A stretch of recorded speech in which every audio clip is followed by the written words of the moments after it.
So hello, everybody. Thank you for joining this webinar. And congratulations on starting the EU Code Week this Monday.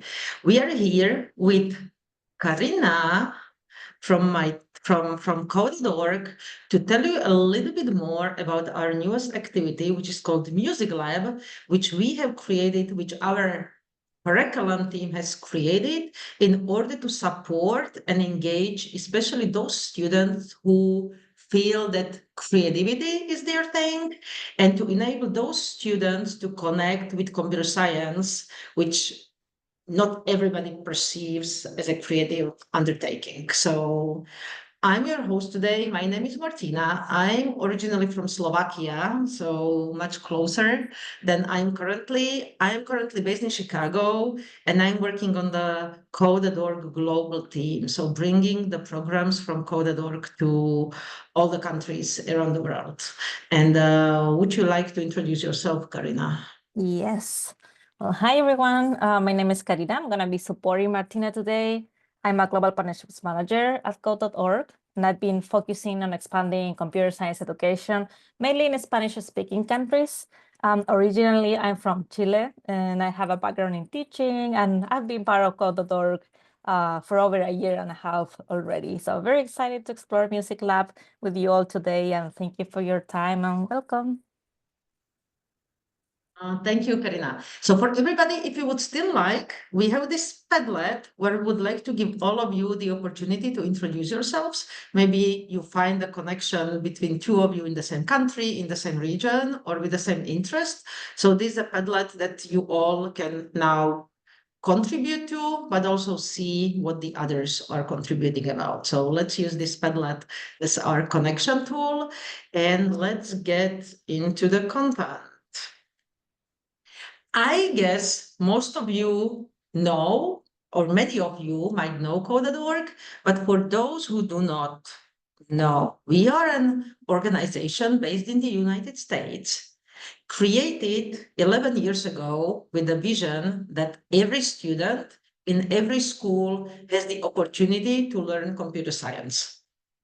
What we do, I think the most well-known activity is that we organize the annual Hour of Code campaign, which is a campaign similar to the EU Code Week, but focused mostly in the US or run all around the world. But we also build free computer science curriculum. We train teachers directly in the United States, or we train teachers with our partners in the countries around the world to teach computer science. And we do advocate for policy changes in support of computer science education. And I mean, you all know how diverse the situation is in Europe between individual countries, and it's at least as diverse inside of the United States, and even more diverse if you look at the world in the whole. So there's a lot to do in any of these areas still.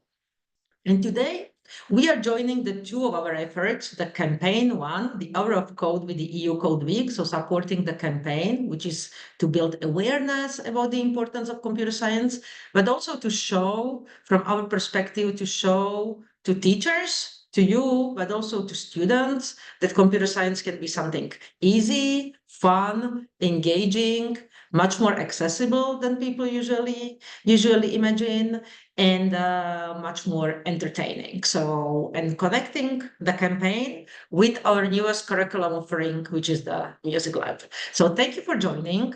Thank you for your interest.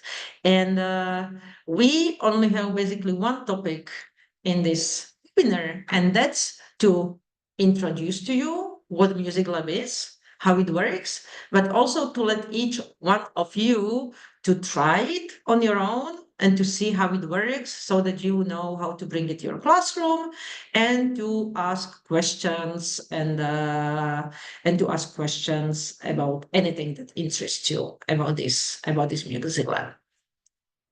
So what is Music Lab?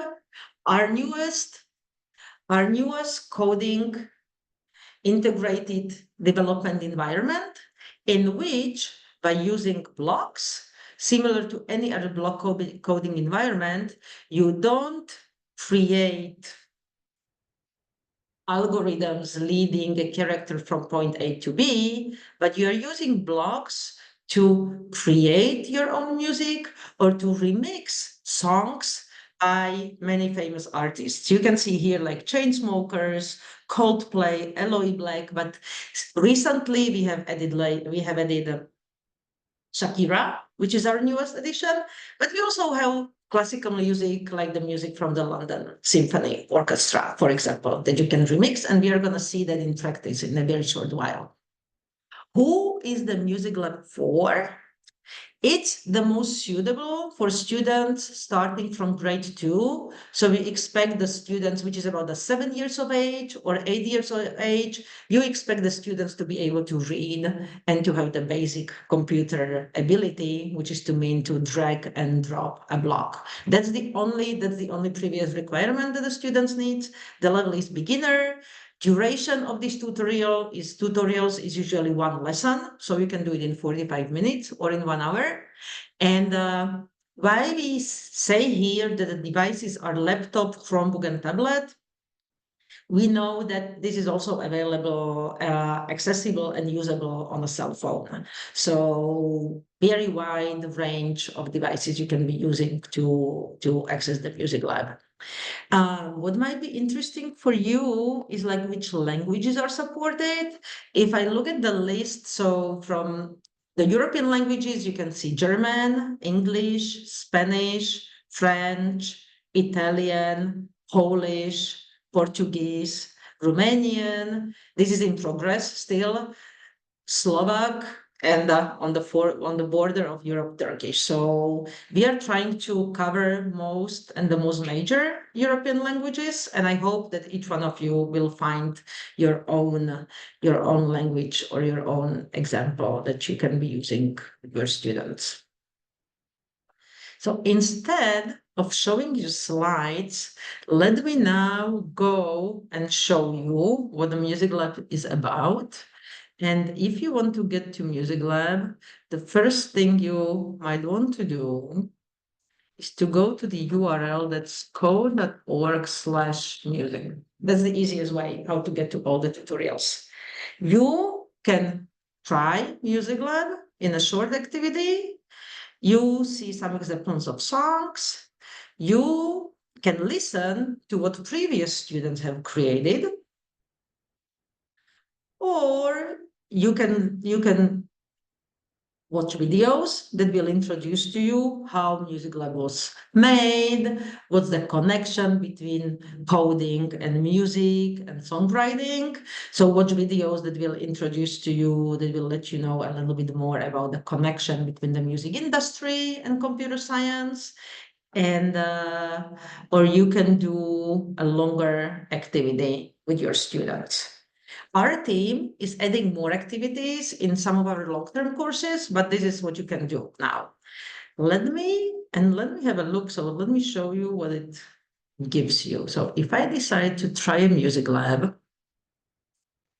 the tutorial starts me in a very progressive manner.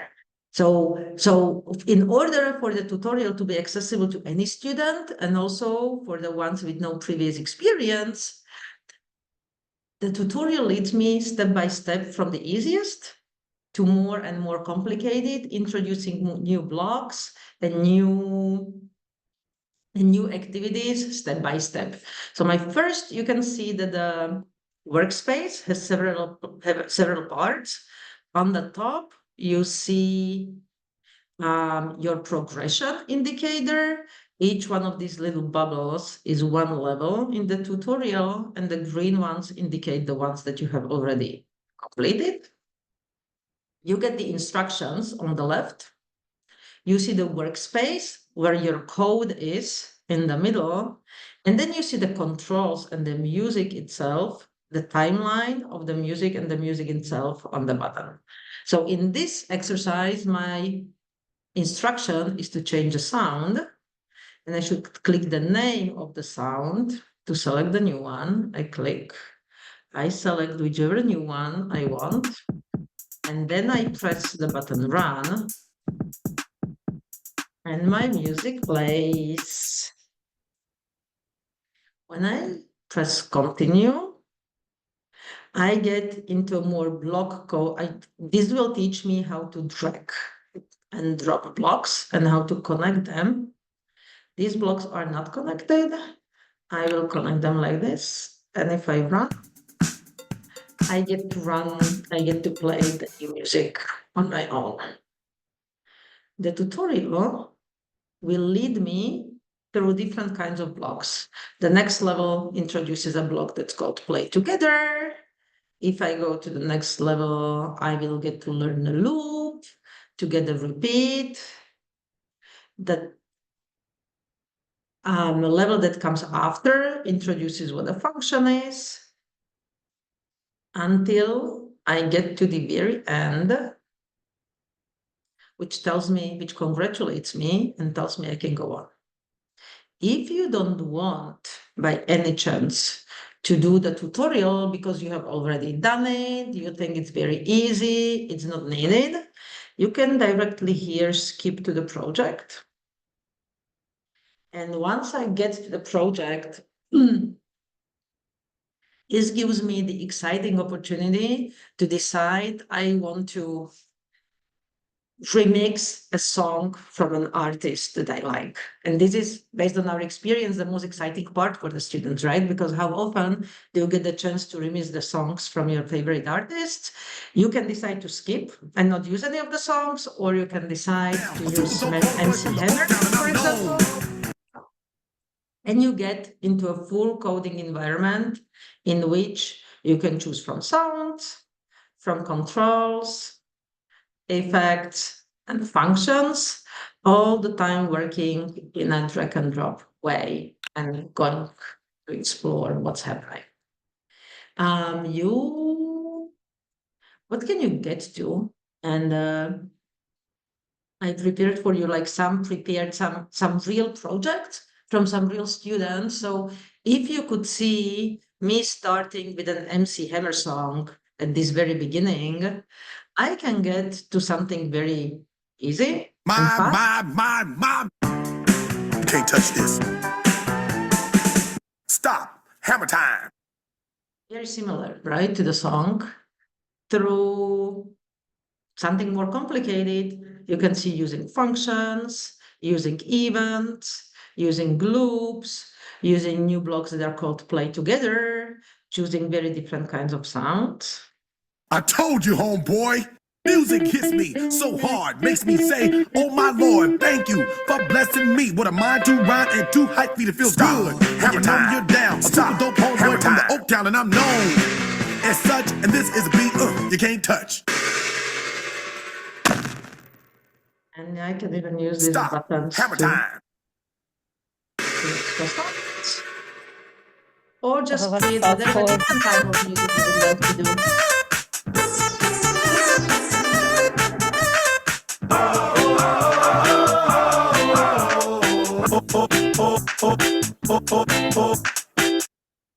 With any of the projects that you create, you can decide to share them. And in that case, you either scan a QR code or you copy a link to a project that you can send to anybody. Like I can send it to you now, for example. If you have the already opened project, you can decide to remix it. So if you open the link that I sent you, you will not be able to change the project. But if you do remix, you create your own copy and you can continue off a project of somebody else. So for example, also, if you are using this in the classroom and you want to create a baseline for your students for any reason, you can create a project, share it with them, and then each student who presses remix creates their own copy and can continue with the instructions in that very project that you have shared with them. And of course, you can give it a name. And this is the way how you then can listen to it on your cell phone, that you can share it with the families, that you can organize a competition, or you can just let the students showcase what they have done during the classroom, if that helps. This was hopefully pretty short. And now it's the time to give you a place for your questions or comments if you have, and for you to try everything, all of this on your own. So would anybody like to ask something or comment something?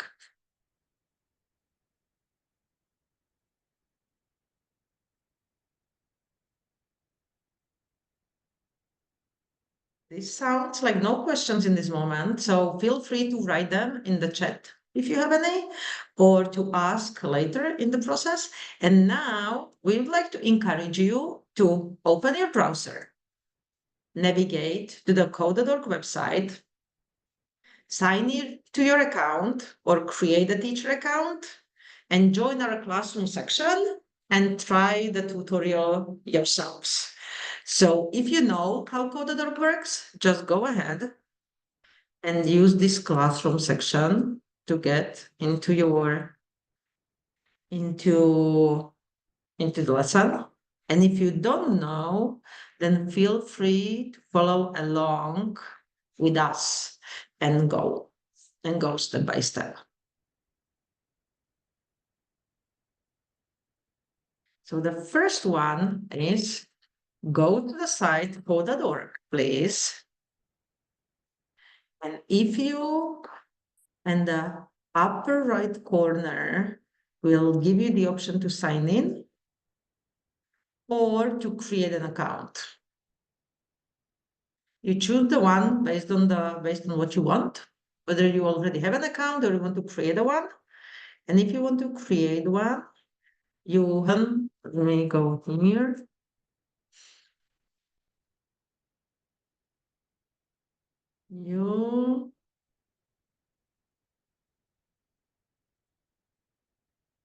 Sorry, it's difficult for me to get out. You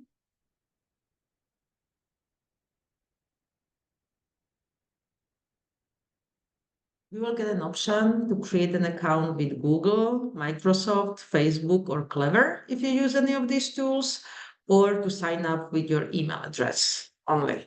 This is up to you. Be careful when you are inputting in your email address, not to put in any, not to use it, not to do a typo. And the best thing, how you'll realize you haven't done a typo, haven't made a typo, is that after you finish the registration, you should receive a welcome email from Code.org welcoming you. If you didn't, then you probably mistyped the email that you are using. Choose, as you do your sign up, choose that you want to create a teacher type of account, because that later lets you create a classroom and manage your students, not in this moment, but a little bit later. After you finish the sign-in process, you should get into your dashboard, which will look something like this, which will have a part that's called join the section.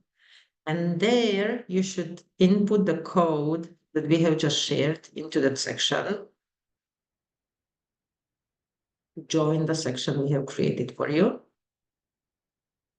And the last step is after you join the section, you will see the classroom sections you have joined. You click the Music Lab tutorial, and that's how you get into the tutorial itself. If you don't want to create an account, you can also leave with that. You just type code.org/music and you try either the Music Lab here on the top, or you try the Music Lab, the longer tutorial here. So now I think I would like to give you all about 10 minutes. What do you think, to get in and to try to see how Music Lab works? And this is a chance also to continue talking, to ask questions, or to tell us how you think you might be using this, practice in your classroom.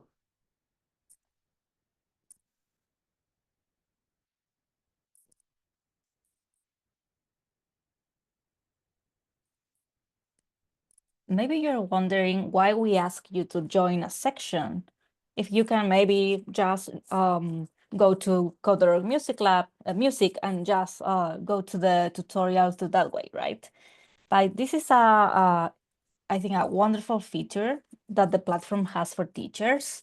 So now for those who join the section, we are able to see your progress. And this is something you can do with all your students.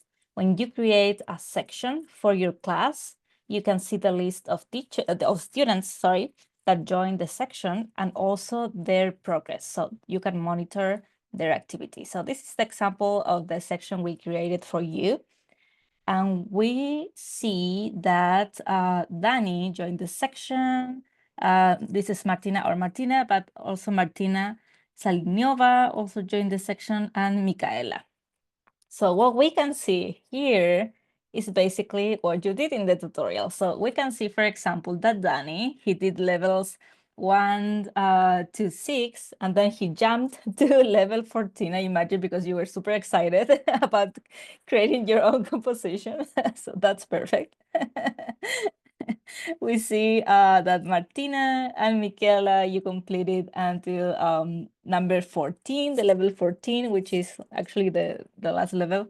So that's amazing. And we see that our Martina Pametlova only completed level 1. So this is a wonderful way to monitor the activity of your students.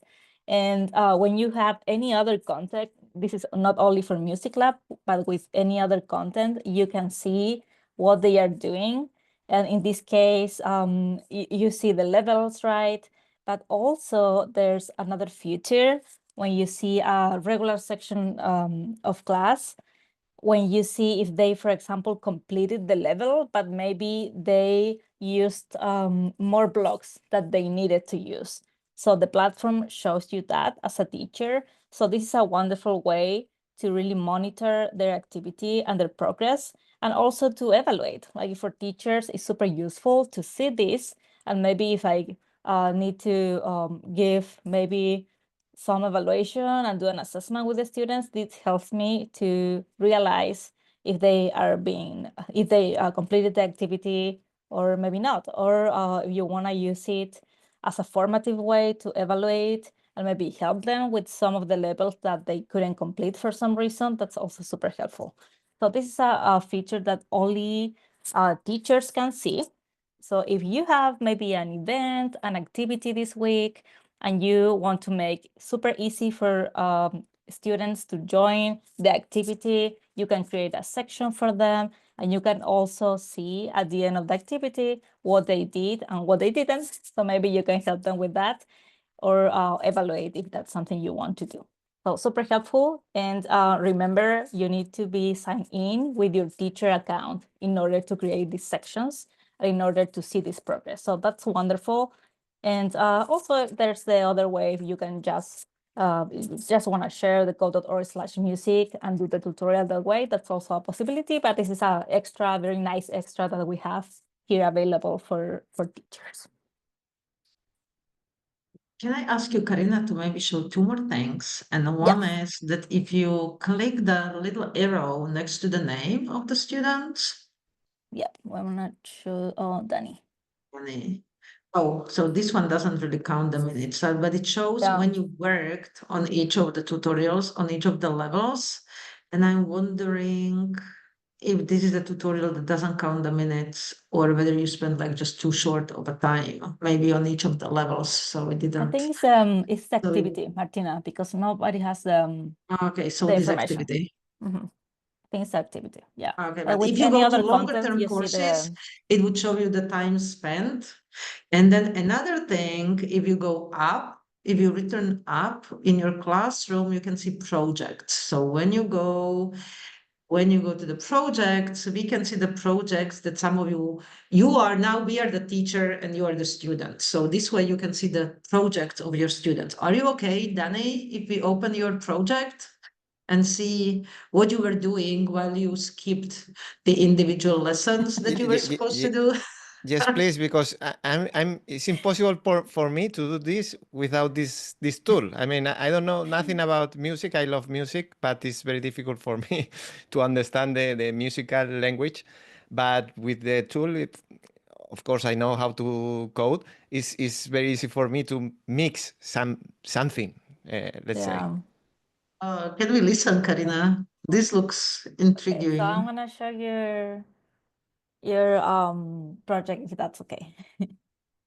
So this is what you do. Wow, it looks Wow. pretty amazing for 10 minutes. This is wonderful. Okay, let's run the code. Stop. Hammer time. Stop. Hammer time.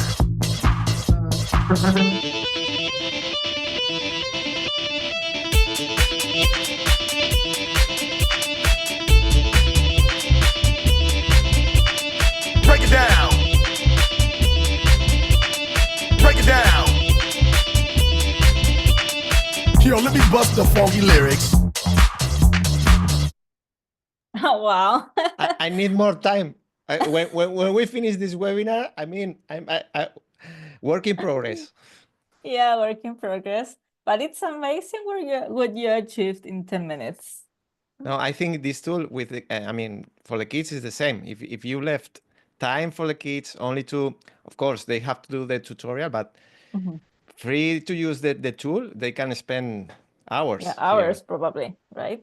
And you used all the CS concepts. I see. You use the loops, the functions. I see. No, the functions no, but you use the loops. You use the events. That's so fun. Oh, thank No, you, but Danny. but Thank you but for but letting I us. suppose I will try to use the functions now because you know yeah. when you see you repeat something many times, then you say, okay, I have Let's to use a function. Yeah. a function. Yeah. Much more easy. Encourages this mix of artic expression and also computational thinking, which is not something that you maybe do in music class, as Martina was explaining, but it's a great way to make coding more relatable, like especially for those students who might not be naturally drawn to computer science. So for me, it's like a perfect bridge to get them excited about coding. And also maybe some of them want to pursue a career in music. So it's great how it shows them how technology actually is being used in the creative field to create music, in the music production. So I think it makes the learning process much more relevant for them and also for their personal interest. It's very cool. Would anybody else be willing to share the approach? So thank you for exploring the music lab with us. I wanted to share one more functionality or one more feature that you can find in the music lab, and that is easiest. Let me get back here to the homepage to show you where. If I get to the longer tutorial, the one that you started, and I open it on my homepage, if I'm signed in as a teacher, I get to see a little bit different screen from the one that you know, like when you were the student, you directly jumped into the level 1 of this tutorial. But if you're a teacher and you get there through this screen, you have an opportunity to view the lesson plan. And the lesson plan is the guide prepared by our curriculum and pedagogical teams for teachers who want introducing the lesson, telling you about the objectives, the pedagogical objectives of the lesson, introducing the vocabulary of the lesson, and giving you alignment to the standards. Those are the US CSTA K5 standard, K-12 standards, and giving you a detailed step-by-step teaching guide with a suggested introduction, remarks, some teaching tips based on previous experience, and very detailed step-by-step suggestions on how you can lead the class. This is not mandatory. Of course, you can just open the tutorial and you can let the students play. You can invent, you can come up with your own lesson plan, with your own plan of the lesson. But if you feel that you need some help or your teachers might need some help, you can always read the lesson plan, follow it word by word. Each one of these lesson plans has been tested several times in like real classrooms, or you can take it as an inspiration and work with it and work with the parts that will help you guide the lesson in the way that you want it to be going. So at the end of this, we will share the presentation with you. You can usually click on the individual, even like on the pictures. If I get to the slideshow mode, those are all hyperlinked. So you get to the lesson plan directly, and you can share with your teachers. Our presentation, if I now jump for a second to the annex, gives you more of links, more useful links. We have a flyer introducing Music Lab. We have flyers in other languages that you can choose from. And if you speak a different language and you would like to, we would like us to make a flyer in your language, we can do so as long as you are able to provide us with the translation into your language. So sorry, this is the flyer that gives the introduction. You can use it with your teachers or with anybody that you want to share the activity with.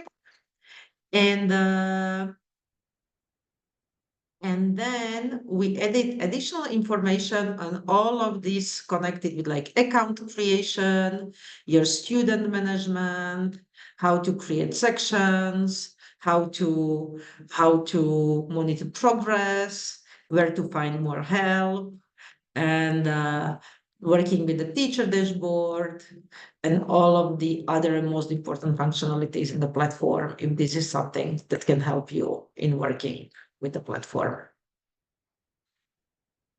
So this is it from me at this moment. Let me get back to the presentation. And I would like to say that most of all, I hope that you had fun. It looks like Danny, I'm like pretty sure that you did. I hope most of you did as well. I hope you'll have many, many interesting creations and that most of all your students will have fun with this. I will share the presentation with you with all the registered ones via email, also with this recording, with the most useful links, and feel free to come back to me or to Karina with any questions, comments, or suggestions, or just by sharing your creations with all of us, if you'd like to. Karina? Yeah, thank you so much, everyone, for joining us today. I hope you had fun. And remember, like, coding doesn't have to be complicated. It can be creative, engaging, like even musical. So thank you so much for being here. I hope you're excited to bring this to your classroom, to your organization. So if you have any questions, as Martina was saying, feel free to reach out.